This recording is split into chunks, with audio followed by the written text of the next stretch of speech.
Life doesn't make any sense without interdependence. We need each other, and the sooner we learn that, the better for us all. Once you start making the effort to wake yourself up, that is, be more mindful in your activities, you suddenly start appreciating life a lot more. We are what we are because we have been what we have been, and what is needed for solving the problems of human life and motives is not moral estimates but more knowledge. If you want to be creative, stay in part a child, with the creativity and invention that characterizes children before they are deformed by adult society. If you deliberately plan on being less than you are capable of being, then I warn you that you'll be unhappy for the rest of your life.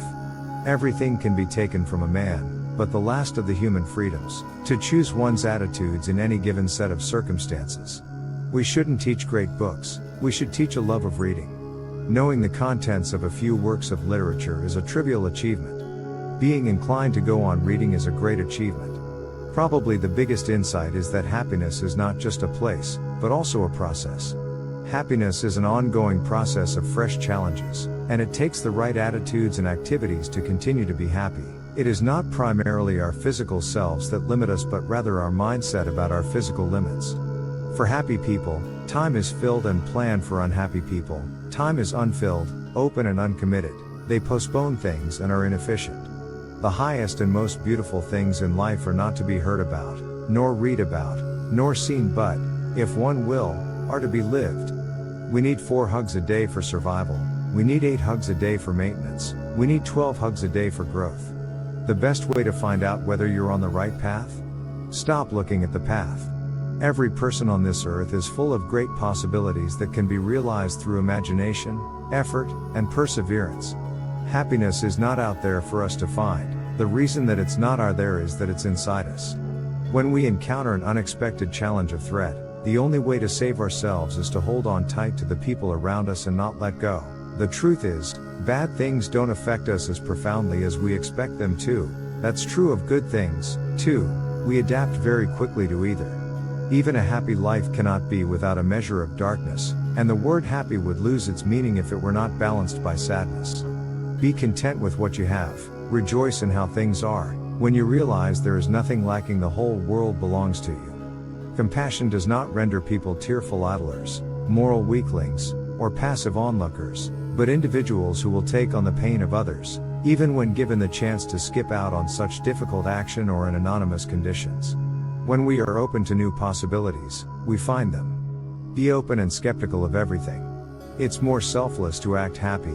It takes energy, generosity, and discipline to be unfailingly light-hearted, yet everyone takes the happy person for granted.